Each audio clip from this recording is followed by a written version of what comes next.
Welcome back to episode 2 of Doing It All. I am Rebecca Francis, and this episode is called The Rebrand, Doing It All on Purpose.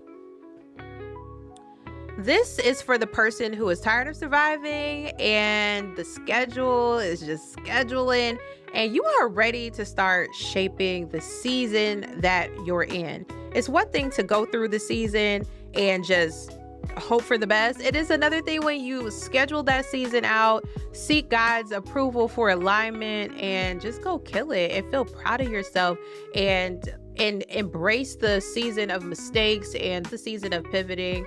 This is for that person if you are tired of carrying the load and ready to move into a season of clarity. Welcome back.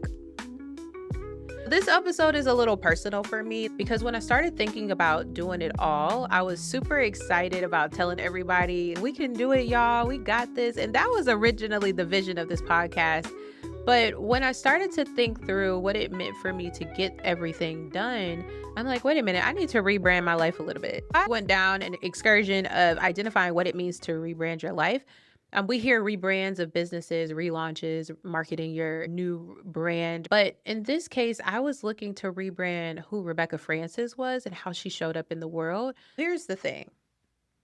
I wanted to think through how to get to that place. And so I wanted to start with my why. I want to tell you guys my why. Before I start to tell you about rebranding for Rebecca Francis, I want to encourage you to pull out a notebook and pen. If you are one of those people that are looking to go to the next level, elevate your lives, and just live in full purpose, on purpose, this episode is for you. And really to go on this journey, you're going to have to do something different, which is why I decided to rebrand. If you find that this is something that you should be doing as well, you don't have to wait to the top of the year. You do not have to say, oh, I'll just wait till the 2026 to launch in January. I actually started this rebrand in March. This is where I got this concept in March. God said, you're going to have to fix some things. You're going to have to do some things different. And that is why I am starting my rebrand right now. Now, obviously, we're in June, so I've had a little time to start this rebrand and start portraying the persona that I wanted.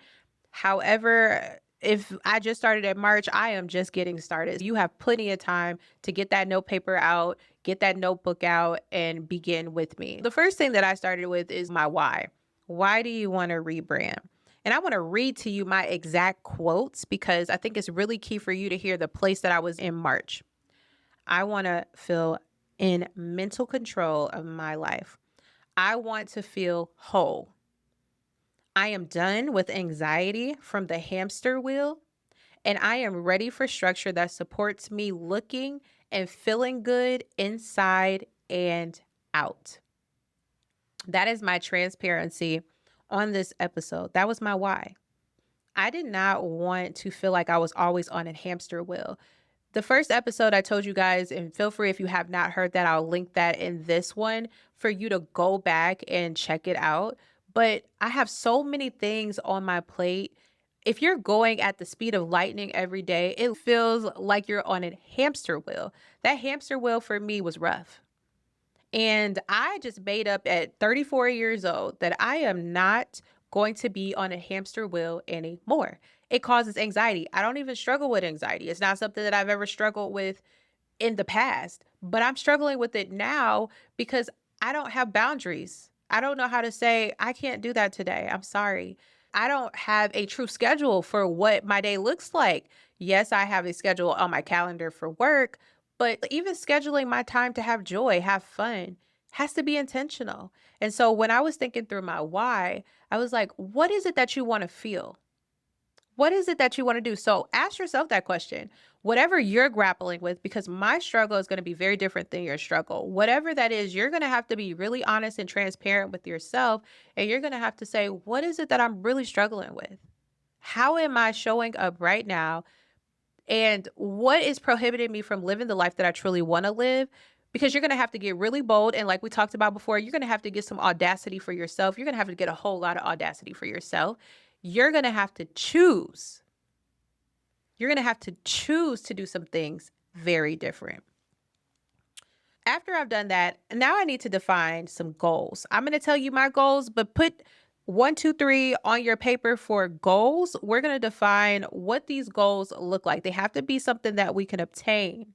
That is the key. I don't want an audacious goal, right? And I'm not asking us to measure it. We're not in a business class.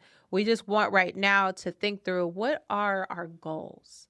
And that was something that I had to tell myself. Don't go overboard, Shay. Don't try to go extra over the top with this. Really speak to yourself. What is the goals that you have for your life? First, I want God to shine down on what I'm doing. I want him to say, good job.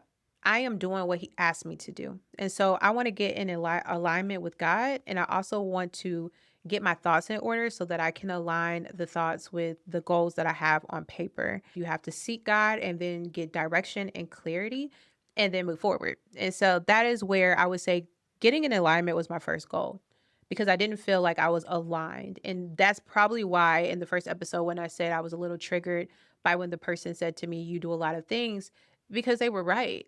I didn't have true alignment. What am I doing here? And so I had to seek God and ask God, what things can I eliminate? What things should I keep? And then how do I get all of this done if it is something that you're asking me to do? Number two, living the life that I actually want. I have big ambition for this really big life. And I've heard many times before, many people say you have to draft out the life that you want to live. You got to write it down. You got to dream big.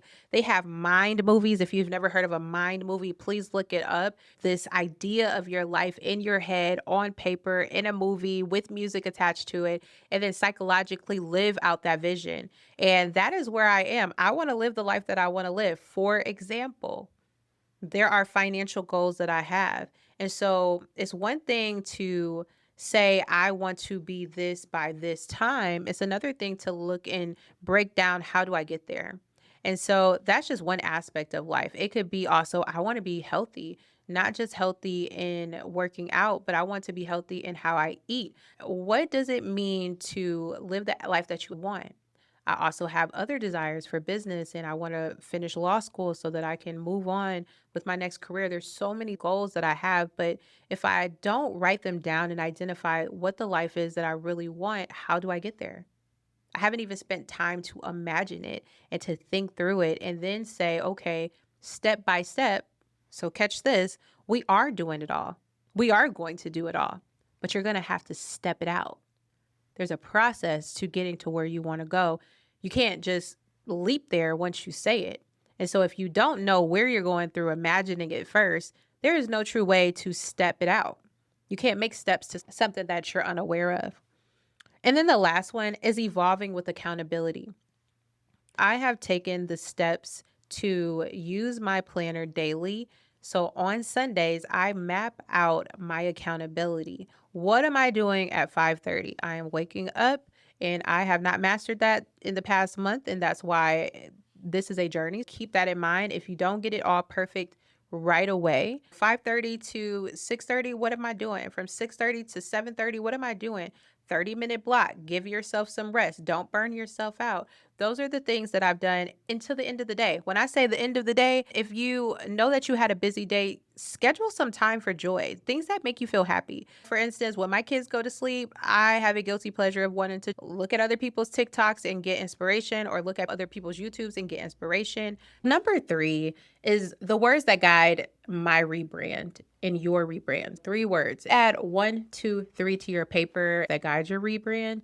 I had a great opportunity to study before beginning my podcast, looking at other podcasters that I'm most aligned with or really enjoyed their content. Balanced Black Girl, which is now She's So Lucky, was one of my great inspirations through this process. She talked about her rebrand, and a lot of the same structure that I'm aligning right now is what I'm also recommending to you because it has made a big impact in how I evolve my concept. And I have not arrived yet at how I want to continue to evolve in my life, but I will tell you that if you start to write down who you want to become, just like I am explaining it and how I learned it, you will find yourself in a more mentally clear and stable mindset than just staying in the place of yesterday. One of the things for me, I encourage you to do, which I was also encouraged to do, is build out a Pinterest board or a Canva board of your life. We see vision boards all the time, and I think that's great. But be intentional about what you put on those boards, not just things you want to manifest per se. Oh, I want to manifest having a nice car. I wouldn't say it like that. What I would think of it as is using 3 words that guide your brand. 3 words that guide my rebrand, and feel free to fill this in with me for whatever words work for you. But let me tell you mine. My first one is consistency. I want to be consistent. I want to be a consistent person. That means that if I say I'm going to do something, I am consistent in doing that. If I say today I want to clean 3 parts of the house, or I want to clean the bathroom and mop the floor, that I consistently map a schedule out and do it. If you're one of those people that feel disappointed if you don't accomplish goals or you don't accomplish things that you really want to accomplish, you understand where I'm coming from with this. And so I am learning to just schedule my consistency. I am going to schedule it in my planner so that I remain consistent. Some areas in which I want to be consistent. I always want to make sure my house is clean. I love my areas not to be cluttered. And so that's something that is just a big deal to me for consistency. My car, which I feel like my kids never know how to keep clean, that drives me up a wall. I am learning how to create a consistent reminder for my kids to take your book bag inside, or please pick up behind yourself, because once I get the car clean, I want it to stay that way. I want it to be a consistent part of my life. I don't want a dirty car.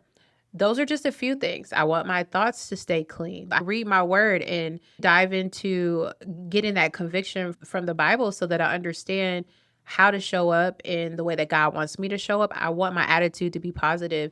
And unfortunately, if you are not feeding yourself positivity in the word of God daily, it is very easy to slip up. Those are just a few things. Obviously, I am really working hard. If you follow me on social media, feel free to Rebecca S. Francis. I really want to stay consistent in the gym. Once I started seeing results, I'm just like, oh, I can't not go to the gym. I found peace in the steam room and the sauna now. I love it. I'm very intentional about the consistency of my life. Authentic is my second word. I want to be authentic. I want to show up as the person that God has created me to be, not the person that I feel society wants me to be. I'll give you an example. As a pastor's wife, we know that there is a mold that a lot of people desire their pastor's wife to be, or feel like just based off of the traditional norm or standard that their pastor's wife should be.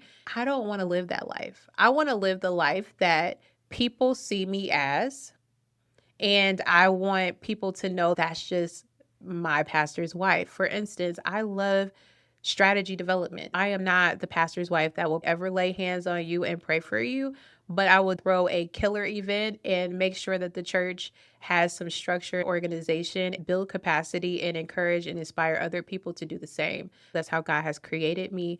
And those are the things that I mean by showing up authentically. And then also not apologizing for that. I don't want to apologize for how God created me. It's really easy sometimes for us to fall into the trap of wanting to show up how people feel most comfortable. That's part of my hamster wheel, trying to evolve into this person that won't ruffle somebody's feathers for me just showing up how I naturally am.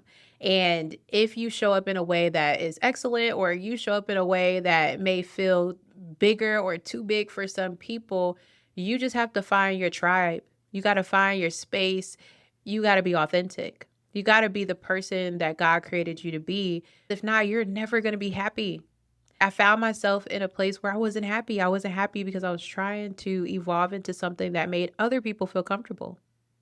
You have to be authentic. And then the third word for me, I come from a very classy woman who will be one of my podcast hosts very soon. My mother, Sharon Malone, inspires me because she is so classy. Now, I consider myself to be classy, but I also want to be chic. I love to carry out a very classy, timeless look from the outside and the inside. I want to have that wisdom like the Proverbs 31 woman. I want to carry myself in a way where my children and my husband are proud to call me wife and mother. I see that for my family.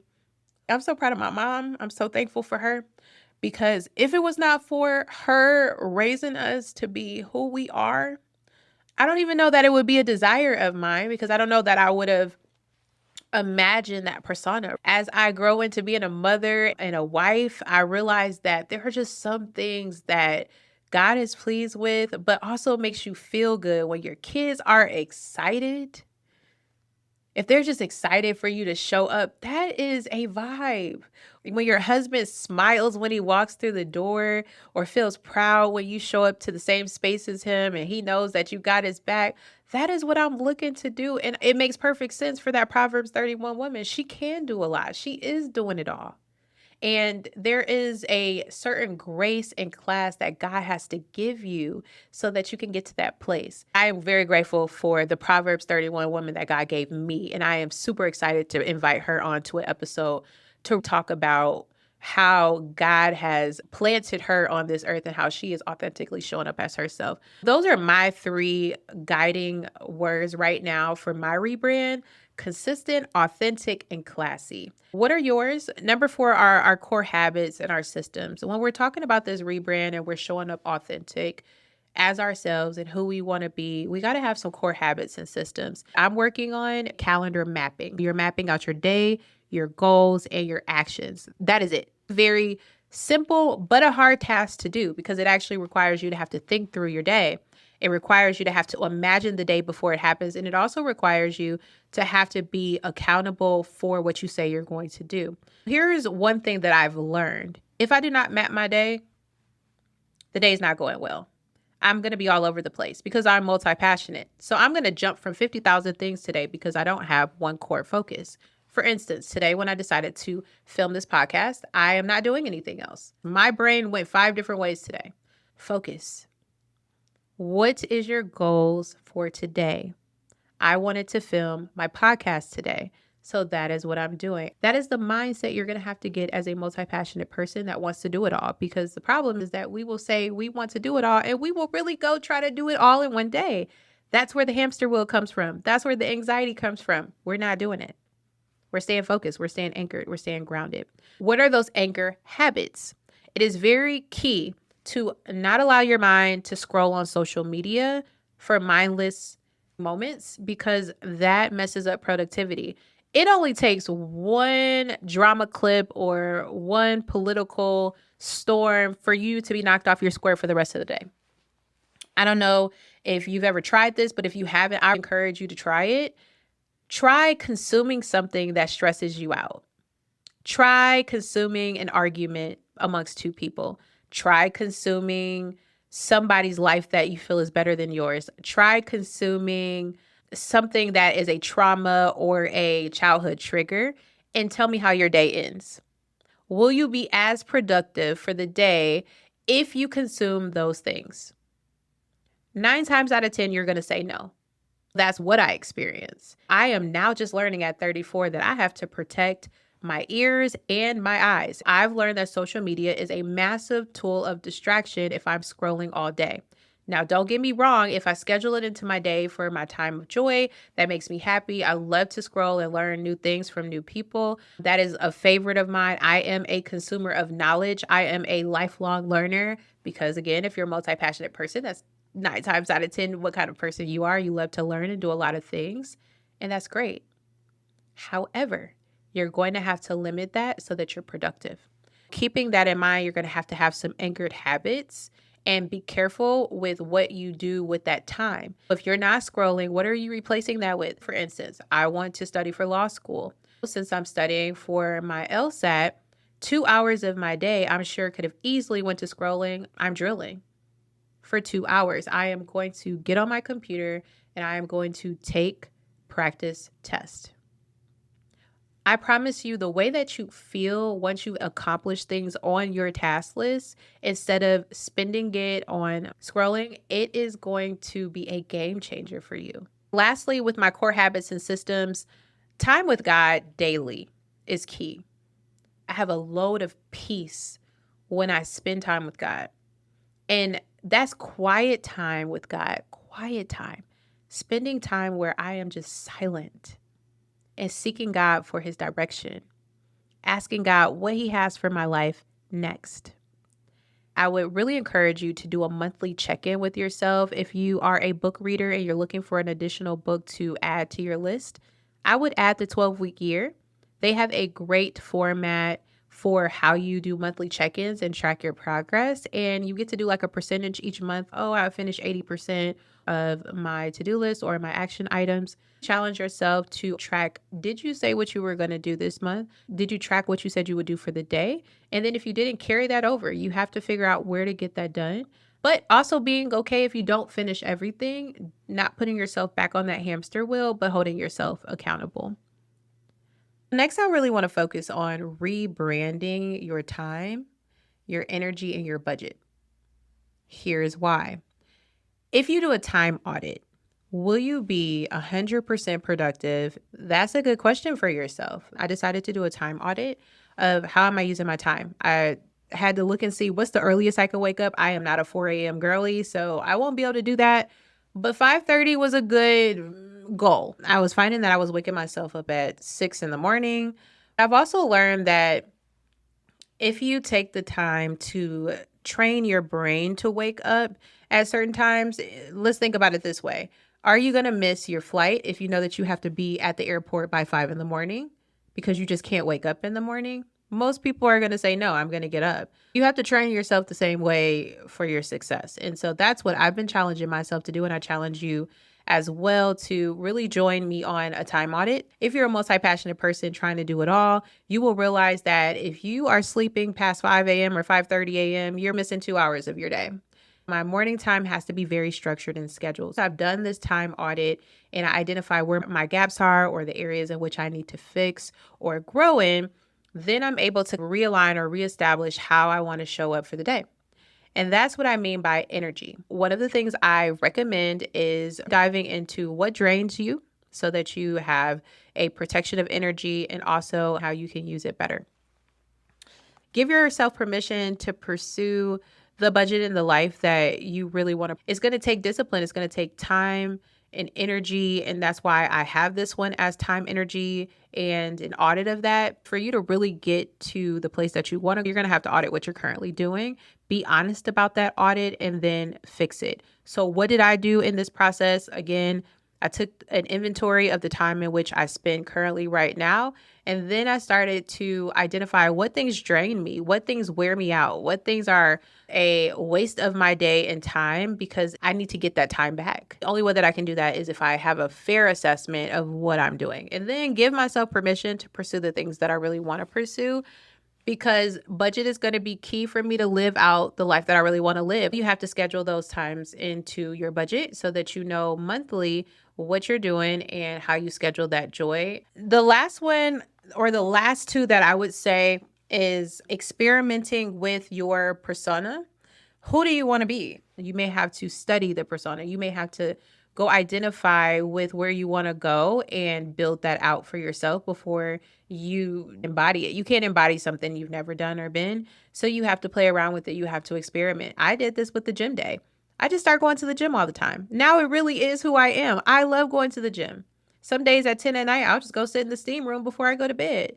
I'll leave my house at 10 p.m., go to the sauna or go to the steam room, maybe lift a couple weights and go home. It has become a part of my life. I did a 30-day gym day. I was a gym girly for 30 days because that's what I wanted to do. Now I do that. And I can't imagine missing the gym for a week. I used to go weeks without going to the gym. Now can't imagine it because it is a part of my persona. So doing that experiment shows you how you feel about it once you've done it for a while. If you don't like working out, but you like the way working out makes you feel, if you miss the gym for too long, you're going to remember that, oh man, I need to get back to that. And if you're scheduling your time, like we're talking about right now, and you're doing an inventory of how you use your time and you're mapping it intentionally, 9 times out of 10, if it makes you feel good and you like the way it feels, you're not going to miss it. And so you have to think about what persona do I want to play around with so that I get there. I'm going through a 30-day dress challenge for myself. Get dressed every day, but not just get dressed how you want to dress in that classy persona. If you have never read a book on this, I would definitely recommend The Alter Ego Effect by Tom Herman. Very good book. I just want to end with saying that a rebrand is not about doing it all perfect. That is the misconception, is that if you fall off, then you just give up or you start next week. No. Pick back up every day. Pick back up. pick back up. My therapist always challenges me with that. You didn't go to the gym all week, or you weren't as consistent as you said. Go tomorrow. Go right now. Go today. Keep going. Don't stop. That's my encouragement for the rebrand, because it's not about doing more. It's not about being perfect. It's not about getting it all right the first time. It's about doing what you say you're going to do and doing it with purpose, on purpose. My third episode is going to be amazing. It is with my amazing husband, Justin Francis. I get to show you guys where I get a lot of my multi-passion and ambition from. This is a very multi-passionate person, very ambitious person, and a go-getter who does exactly what he says he's going to do. When I tell you, you're just in for a treat. I also want to talk about how we, as two multi-passionate people, merge lives. That can be difficult when you have two people that are extremely motivated, and how we work together to get it all done. I am inviting you back so that you can get some of the same encouragement that I get daily. He is an amazing leader doing great things, and I am very excited to introduce him to you next time. Follow this podcast, guys. It's getting good. We're going to add value. We're going to talk about the things that we're also dealing with, struggling with, and growing through. Subscribe to our YouTube channel. Follow us on socials. Follow me on socials, Rebecca S. Francis, where we're getting ready to, and we hope to inspire you to do the same.